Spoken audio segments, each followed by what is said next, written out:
রমজানে হারিয়ে যাওয়া এমন কিছু আমলের কথা বলুন যা অধিক ফজিলতপূর্ণ আমল, কিন্তু তা অনেকেই জানে না বা আমল করে না। 4টি আমলের কথা বলতে পারি। 4টি আমল আমরা অনেকেই গুরুত্ব দেই না, অথচ সে আমলগুলো আমাদের পুরো রমাদানকে সম্পূর্ণ সার্থক করে দিতে পারে, অর্থবহ করে দিতে পারে, রমজান সাকসেস করে দিতে পারে। সে 4টা ভিতরে প্রথম এবং 1 নম্বর যেটা বলতে চাই তা হলো রমজান মাসে রোজা রেখে এবং রাতের বেলা পুরো রমজান জুড়ে সকল প্রকার পাপাচার, কাউকে কষ্ট দেওয়া, গালি দেওয়া, হক নষ্ট করা, সব ধরনের গুনাহ থেকে, গীবত শেকায়েত করা, চোখের গুনাহ, সোশ্যাল মিডিয়া ইত্যাদি সবগুলো থেকে বেঁচে থাকবেন। প্ল্যান করে যে কোনো মূল্যে, প্রয়োজনে আমি আইডি ডিঅ্যাক্টিভ করে ফেলবো, অ্যাপ ডিলিট করে ফেলবো, তারপর সব ধরনের গুনাহ থেকে বেঁচে থাকবেন। এটা হলো রমজান সার্থক করার সবচেয়ে গুরুত্বপূর্ণ কাজ। 1।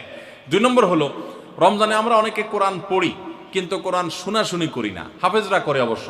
নবী করিম সাল্লাল্লাহু আলাইহি সাল্লাম রমাদানে শোনাশুনি করতেন। এটা একটা হারিয়ে যাওয়া সুন্নাহ বলতে পারি। জিবরিলকে তিনি শোনাতেন, আবার জিবরিলের কাছ থেকে তিনি শুনতেন। এই জন্য আপনি কোরআন পড়বেন, আপনার স্ত্রী শুনবে, আবার স্ত্রী পড়বে, আপনি শুনবেন। স্ত্রী বলে কোনো কথা নয়, এরকম একে অন্যের সাথে কোরআন শোনাশুনি করবেন। এটা একটা হারিয়ে যাওয়া আমল। 3 নম্বর হলো রমজানের শেষ 10 দিন এতেকাফ করবেন। রমজানের শেষ 10 দিনের এতেকাফ এমন একটা আমল, রমজানের রোজা ফরজ হওয়ার পর থেকে নিয়ে মৃত্যু পর্যন্ত নবী সাল্লাল্লাহু আলাইহি ওয়াসাল্লাম জীবনে কখনো এতেকাফ ছাড়েন নাই। আমরা ম্যাক্সিমাম মানুষ জীবনে কখনো করি নাই। এতেকাফ করা হলো আল্লাহর ঘরে এসে গাঁটটি বোসকানেই পড়ে যাও যে আল্লাহ ক্ষমা করা ছাড়া যাব না।